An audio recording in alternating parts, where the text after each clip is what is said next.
Hello, everybody. My name is Michael Alvarez. If you want to know more about Echo Theater and this new virtual interactive play, please watch this video. When did I fall in love with the theater? Well, it goes back to I have a very specific time that I did. I was 4 years old, and I was at my grandma's house, and I was watching the Wizard of Oz for like the billionth time. It was my favorite film as a kid.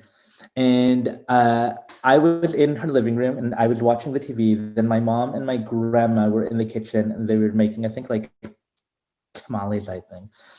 And and it had finished and I said, "Hey mom, I want to do that for the rest of my life." And I didn't know what that actually was, but I knew it was about performance and it was about creating these worlds where people can enter. And that's the first memory that I have of really falling in love with the art form. And it's just bloomed from there. So acting and directing. So I began as an actor first. When I was a kid here, I grew up in a Monterey in Salinas, California, and I worked a lot with a company called the Western Stage. They're a really great professional community theater here in the area. And so I worked with them all the way through high school. And each show, I just fell in love with the form and with the craft of it. And I started to read every book I possibly could about acting, about performance. When I was a kid, we had CDs still. So I had a whole book of CDs of like every musical you could imagine. And then in high school, I directed my first show, which was Cabaret. And that experience changed my life. And I said, this is what I have to do because it really, it brought together my love of the theater and of language and of art and art history and the visual arts and philosophy and kind of brought them all into one package. And I knew that that was what I needed to do. And it's what I've done ever since. So my process for approaching a work will sort of vary from project to project, but there are, however, some kind of foundational things that I generally always do. The first thing I do is really try to read the play. The first time I always say is kind of an experience, kind of like an audience. So you want to pay attention to what that first experience is. What are the moments where you're like, oh, what's going to happen next? Or the moments of, oh gosh, like this is happening. Then after I have that experience, I really try to read the play objectively. I always start with, I have an exercise that I do of my list of facts and my list of questions. And to begin to organize the information in the text and to objectively view it, I put everything that I know for a fact in about the piece, like about the relationships, about past history, so I can really have a really solid understanding of the world. Then in my other list, I have all the questions I have that arise from that. Then I go into research, the author, the time period, all those kind of things as a way to help inform the questions that I have. From these, I generally start to build an understanding of the text. Then I go into my visual kind of research, which is kind of like my first point of entry into the world I'm going to create with this text. My work is often driven by a visual narrative. And I like to say that when I first start to create all these images, I'm creating kind of a visual, a playpen to invite all my designers and collaborators in and say, here's the world that we're going to be playing in. What in this whole universe can we create?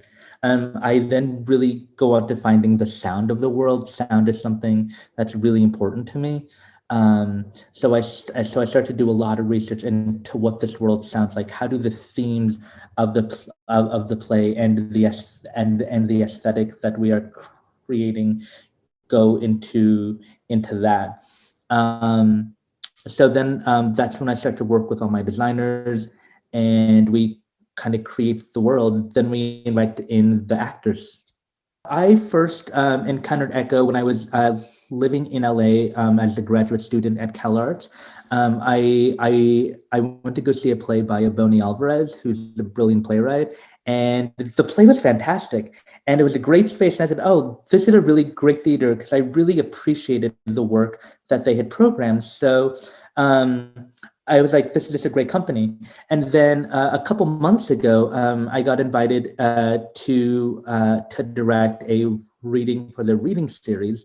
It was a new play by Roger Q. Mason, who's an LA playwright, and it's his version of the Pio story.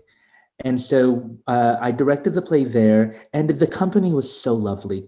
Chris was just a really wonderful person to collaborate with, and to work with to get the reading up. So when he called me about the piece I'm doing now, I mean, how could I say no? It's also just a brilliant script by a Matthew Paul Olmos. So I couldn't say no to that.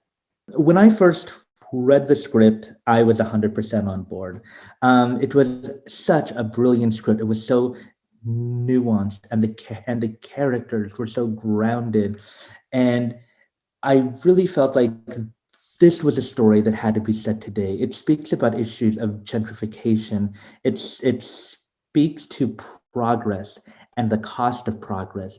It speaks to racial bias. It speaks to all these issues that are so alive in our world now, and it views them through the lens of the building of the freeway through Echo Park in a 1960. So it was a piece I felt that was important to create today, and I really wanted to be part of that project. I've worked quite a bit in like site specific work or like immersive work. So that kind of genre of work is just something that is very exciting for me. How do we bring audiences into the world of the play, and how do we blur those lines? So this piece, in the formal sense, really kind of brought in the idea of this of the well-made play, the classically written play, but also brought in this whole other element of this kind of whodunit kind of murder mystery aspect as well. So bringing these two forms together is really exciting to do. And this is now my third project that I have done in a virtual setting. And it's just a very different process, right? So in a regular rehearsal, you would be in a rehearsal room with all the actors, and then you're able to work together to create the piece. And there's a kind of there's a liveness to it, and there's an intimacy to the process. And I have found that this process has that, but in a different way. I mean, we get brought into the actors' homes. We get to see where they live. We meet their pets. We meet their roommates. We meet their significant others. So it's a very different way to rehearse. You also work very one-on-one, which has kind of its own kind of bonding experience that I think is really it's special. It's a special process that is just very different from how you'd work in a traditional sense. You also have to balance that you are sort of working in a theatrical setting, but also you are also kind of working in a cinematic setting. So you have to kind of change your approach to kind of acting for camera. The actors have to become their own sound people. They have to do their lights. They have to do their setup. They need to become their whole crew. So from an acting perspective, they aren't only actors; they are now their whole crew. And so that has been kind of its own experience to kind of work through. In this piece, when the audience they enter the world of a 1960s precinct in Boyle Heights, and they are invited to help solve the crime of these two couples who were murdered. So as the evening goes on, the audience gets to meet the suspects and kind of figure out for themselves who solved this the murder. So it really is kind of a mystery to unravel the murder that occurred. We have a really fantastic team for the piece, starting with the playwright, Matthew Paul Olmos. It's my first time to collaborate with him, and it's been a really wonderful experience. He has such an eye for character and for language, and he's really wonderful to collaborate with. As you know, this is a virtual production. Things are shifting kind of based on how do we engage audiences, how do we adjust this, so we can better serve the form. And he's been so flexible to work on that. It's produced by Chris and Alana from Echo Theater that have been so supportive and so wonderful this entire process. If there's anything that we need in production or help to figure out the technical aspects, they have been there 100% and are so invested in having this be the best show that it possibly can. And our cast is really terrific. It's a really diverse cast of such talented actors that I'm so excited for you guys to meet and to engage in. So in this piece, audiences are going to be engaging with performers. It will all take place on Zoom. So then once you enter the world, you will turn your cameras on, you will turn your mics on, and you are an active member of the community in Boyle Heights at that time. You'll be able to engage with the actors. They're going to see you. They're going to talk to you. You are going to talk to them. So it really is a fully immersive experience. I think that this piece is a real fun challenge for actors because they have to learn, obviously, their text, which is in the script, but the text is actually blocks that they use to answer questions with. So because it is an interactive piece, it is really driven by the questions and the interests of the audience. So the actors have to have all the answers prepared in their mind, and they have to know just all the facts of this character.